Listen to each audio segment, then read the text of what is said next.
জুমার দিনে একটা সময় আছে দোয়া কবুল হয়। দোয়া কবুলের যে সময়গুলো আছে এর ভিতরে অত্যন্ত ইম্পর্টেন্ট একটা সময় হলো জুমার দিন। শুক্রবারের একটা সময় সম্পর্কে নবী সাল্লাল্লাহু আলাইহি ওয়াসাল্লাম বলেছেন যে একটা সময় আছে শুক্রবারের, এই সময়ে বান্দা কোনো দোয়া করলে আল্লাহ তাআলা ফিরিয়ে দেন না, কবুল করেন। কিন্তু সময়টা যে ঠিক কখন এটা হাদিসে নবী সাল্লাল্লাহু আলাইহি ওয়াসাল্লাম বলেন না, যাতে করে হয়তো আমরা সারাদিনেরই কম বেশি দোয়ার চেষ্টা করি। এই বিষয়ে মুহাদ্দিসগণ, হাদিস বিশ্লেষকগণ, পণ্ডিত ওলামায়ে কেরামগণ হাদিসের বিভিন্ন আকার ইঙ্গিতকে গবেষণা করে অ্যানালাইসিস করে এক একজন এক এক সময়ের কথা বলেছেন। তবে বেশিরভাগ ইমাম, বেশিরভাগ পণ্ডিত ওলামায়ে কেরাম, বেশিরভাগ আপনার ইসলামিক স্কলারগণের বক্তব্য হলো যে এই সময়টা হলো জুমার দিনের শেষ প্রহর, আসরের পর থেকে নিয়ে সূর্য ওঠার আগ পর্যন্ত এই সময়টা।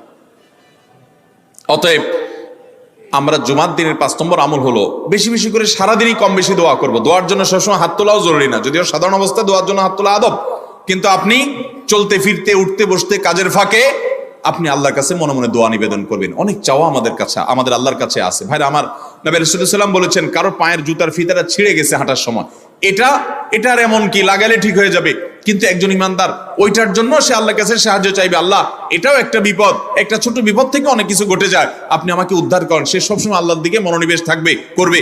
নবী করিম সাল্লাল্লাহু আলাইহি ওয়াসাল্লামের পুরো জীবনকে যদি আপনি অ্যানালাইসিস করেন, আপনি অবাক হয়ে যাবেন। একটা বই আছে বাংলায়, বান্দার ডাকে আল্লাহর সাড়া, এটা বাংলা অনুবাদিত নাম।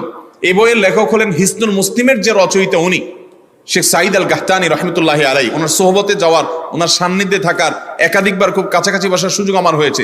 সৌদি আরবের একজন বড় আলেম ছিলেন, দুনিয়া থেকে চলে গেছেন। তো ওনার লেখা বান্দার ডাকে আল্লাহর সাড়া, এই বইটা বেশ মোটা সোটা একটা বই। পুরোটা পড়বেন যে নবী করিম সাল্লাল্লাহু আলাইহি ওয়াসাল্লামের জীবনে যে কত রকমের দোয়া করতেন।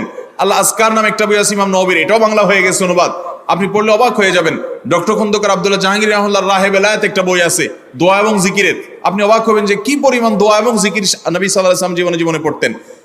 ঘুম থেকে উঠার সময় দোয়া আছে না নাই? এরপরে ঘুম থেকে উঠে যখন আপনি বাথরুমে যাবেন, দোয়া আছে না নাই? আবার টয়লেটে গেলেন, টয়লেট সেরে আসলেন, আপনি ওযু করবেন, ওযুর জন্য দোয়া আছে না নাই? বিসমিল্লাহ। এরপরে ওযু শেষ করলেন, কালিমায়ে শাহাদাত আছে না নাই? এরপরে আপনি যখন ঘর থেকে বের হয়ে মসজিদে যাবেন, বের হওয়ার দোয়া আছে। বের হয়ে আপনি মসজিদে যাচ্ছেন, যাই পথে পড়ার আলাদা দোয়া আছে। এরপরে আপনি মসজিদে প্রবেশ করবেন, তার জন্য দোয়া আছে। মসজিদে ঢুকার পরে মসজিদে ঢুকার নামাজ আছে। এরপরে মসজিদে নামাজ বন্দেগী ইবাদত জিকির করে বের হচ্ছেন, সেটার জন্য আবার দোয়া আছে। আবার আপনি যাচ্ছেন, কাজকর্মে যাচ্ছেন, বাজারে যাচ্ছেন, সেটার দোয়া আছে। স্ত্রী সহবাস করার সময় দোয়া আছে। দোয়া নাই, জিকির নাই, এমন কোনো মুহূর্তে ইমানদারের জীবনে থাকতে পারে না। নবী করিম সাল্লাল্লাহু আলাইহি ওয়াসাল্লাম এই পরিমাণ দোয়া করতেন। এই জন্য ভাইরা, দোয়া যদি সবসময় করতে কষ্ট হয় হাত তুলতে, আপনি হাত তোলা ছাড়া শুক্রবারে দোয়া করেন, দোয়াটা অনেক বেশি করা দরকার। আমাদের